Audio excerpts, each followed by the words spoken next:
시청자 여러분 안녕하십니까? BOA 뉴스투데이 시작합니다. 유엔 안보리 대북제재위원회의 새 의장국에 오른 노르웨이가 한반도 평화 유지를 위한 안보리의 노력을 지지한다고 밝혔습니다. 그러면서 북한의 구체적인 비핵화 이행과 북핵 협상 복귀를 촉구했습니다. 첫 소식 오택성 기자가 보도합니다. 올해부터 유엔 안보리 대북제재위원회 의장국을 맡게 된 노르웨이가 한반도 평화와 안보, 북한 문제 등에 대한 입장을 밝혔습니다. 오든 할보르센 노르웨이 외교차관은 8일 VOA에 대북제재위원회 신임 의장국을 맡게 된 데 대해 한반도 평화와 안정을 위한 안보리의 노력을 전적으로 지지한다면서 특히 비핵화를 위해 북한이 구체적인 조치를 취하는 것이 매우 중요하다고 말했습니다.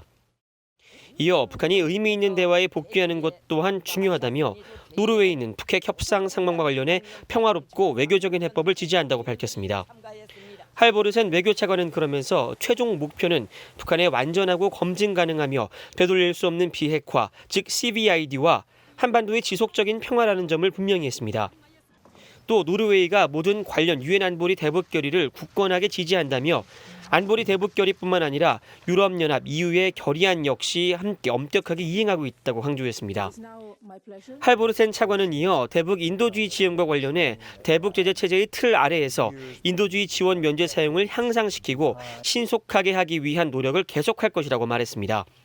그러면서 노르웨이는 북한 주민들에 대한 지원을 통해 인도주의적 고통을 완화하고 북한 주민들을 보호하기 위해 노력하고 있다고 밝혔습니다.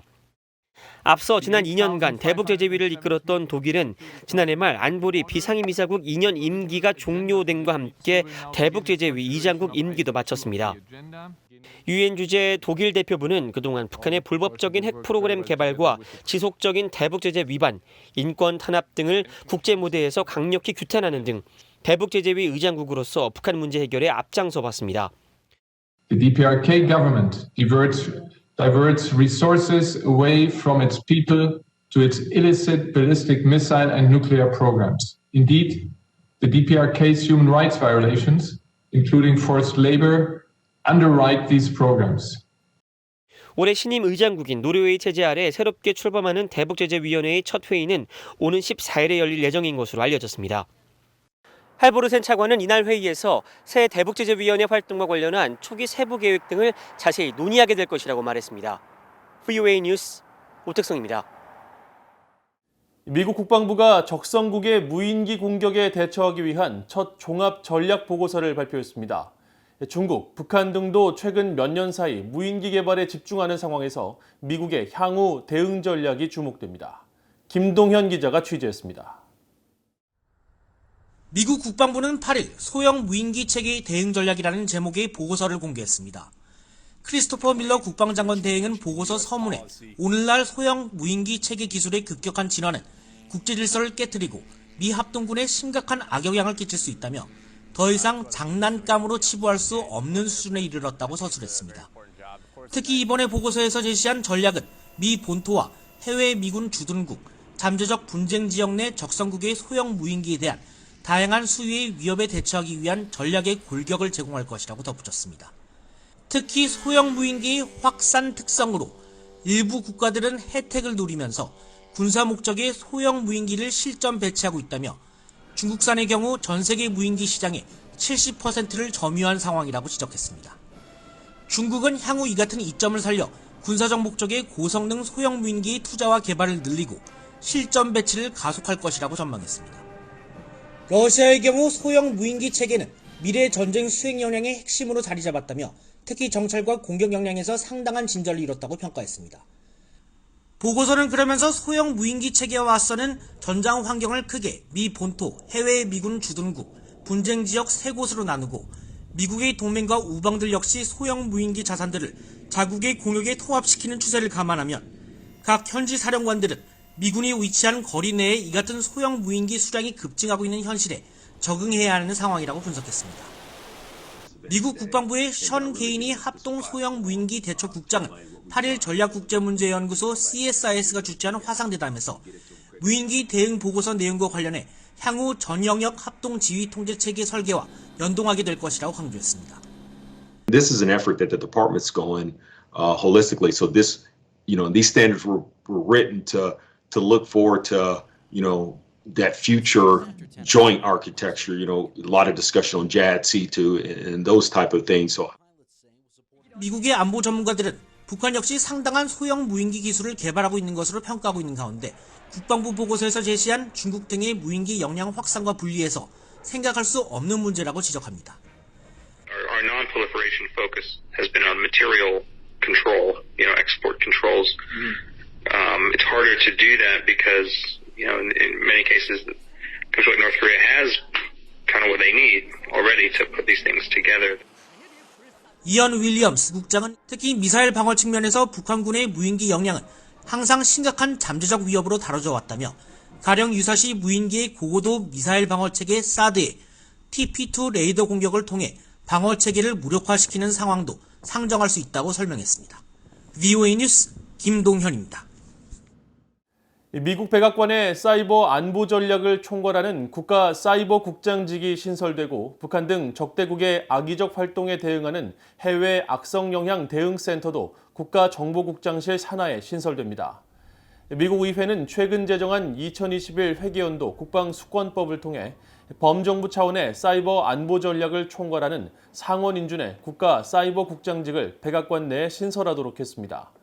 또 이번 국방수권법에는 연방정부와 민간 부분에 걸친 방어적 사이버 안보 캠페인의 포괄적 계획을 촉진하기 위한 합동 사이버 계획실을 국토안보부 산하 사이버안보 기반시설국 내에 설치하도록 하는 조항 등 사이버 위협 대응 강화 목적의 조항들이 50여 개나 포함됐습니다. 미국 정부는 전년도 국방수권법에 따라 북한 등 적대국들의 악의적인 활동에 대응하는 총괄기관인 해외 악성 영향 대응센터도 국가정보국장실 산하에 신설할 예정입니다.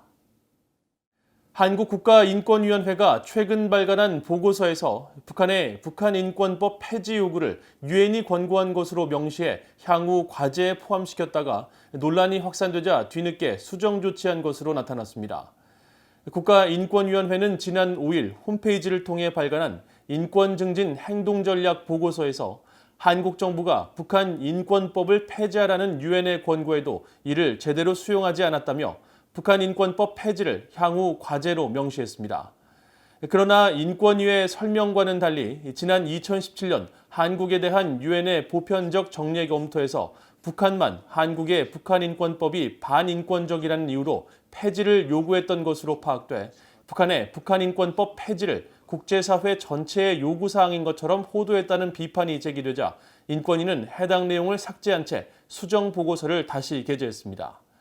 또 당초 최근 북한군 총격에 의한 한국 공무원 피격 사망 사건 등이 사회적 분노를 야기함에 따라 북한 인권 개선 활동이 북한 주민들의 인권 보호 증진 목적이 아닌 북한 정권에 대한 공격으로 활용될 우려가 제기되고 있다고 명시한 부분도 수정본에서는 삭제된 것으로 확인됐습니다. 이에 대해 한국 국회 제1야당인 국민의힘 태영호 국회의원은 8일 보도자료를 통해 국가인권위원회의 북한인권법 폐지 소동은 인권의 보편성에서 벗어난 남북한 특수관계에만 매몰되어 있는 한국 정부의 민낯을 드러낸 사건이라며 독립국가기관인 국가인권위원회조차 북한의 하명을 받는다는 비판에서 자유로울 수 없다고 지적했습니다. 유럽에서 북한 인권운동가로 활동하고 있는 탈북민 출신 박지연 씨가 오는 5월에 실시될 영국 지방선거에 출마합니다. 박 씨는 8일 VOA와의 인터뷰에서 지난해 영국 보수당의 거주지인 맨체스터의 위성도시인 베리신의 구의원 후보로 지원한 뒤 인터뷰를 거쳐 최근 홀리루드 구의원 후보로 최종 선정돼 선거를 준비하고 있다고 밝혔습니다. 북한을 탈출해 자유세계에 정착한 탈북민이 한국이 아닌 다른 나라의 선거에 공식 후보로 출마한 것은 이번이 사상 처음입니다. 박 씨는 1998년 북한을 탈출해 중국에서 인신매매와 강제 북송 등 어려움을 겪은 끝에 지난 2008년 영국에서 망명지위를 받아 정착한 뒤 탈북 여성과 아동의 인권 보호 활동을 하는 징검다리를 공동 설립하는 등 유럽에서 북한 인권 운동가로 활동해 왔습니다. 박지연 씨는 영국의 2018 아시아 여성상 대상, 작년에는 세계적인 인권단체인 국제 앰네스티가 신설한 브레이브 어워드를 공동 수상했었으며 당선되면 정착 초기 영국인들에게 받은 사랑을 지역 주민들과 나누며 교육 등 지역 환경 개선을 위해 노력하고 싶다고 말했습니다. 북한의 김정은 위원장이 미국을 혁명 발전의 기본 장애물이며 최대 주적이라면서 미국을 제압하고 굴복시키는 데 초점을 맞추고 지향시켜 나가야 하며 미국에서 누가 집권하든 그 실체와 대북 정책의 본심은 절대로 변하지 않는다고 밝혔다고 북한 매체들이 전했습니다. 조선중앙통신과 노동신문 등 북한 매체들은 한국 시간으로 9일 오전 사흘 동안 진행된 김 위원장의 노동당 8차 대회 사업 총화 보고 가운데 미국 관계에 대해 이같이 밝히면서 미국의 적대 정책 철회를 다시 요구하고 한국에는 남북 관계 합의 이행을 강조했다고 전했습니다. 김 위원장은 특히 새로운 미북 관계 수립의 열쇠는 미국이 북한 적대시 정책을 철회하는 데 있으며 앞으로도 강대강, 선대선의 원칙에서 미국을 상대할 것이라면서 새로운 핵잠수함 설계 연구의 최종 심사 단계와 전술 핵무기 개발, 초대형 핵탄두 개발 지속, 핵 선제 타격 능력 고도화를 비롯해 15,000km 사정권 안의 전략적 대상들을 타격하는 명중률을 높여야 한다고 밝힌 것으로 전해졌습니다. 또 한국에 대해서는 남북관계가 판문점 선언 이전으로 회귀했다면서 현재 시점에서 이전처럼 일방적으로 선의를 보여줄 필요가 없으며 정당한 요구에 화답하는 만큼 합의들을 이행하기 위해 움직이는 것만큼 상대해줘야 한다고 언급했습니다. 이상으로 VOA 뉴스투데이를 마칩니다. 시청해주신 여러분 고맙습니다.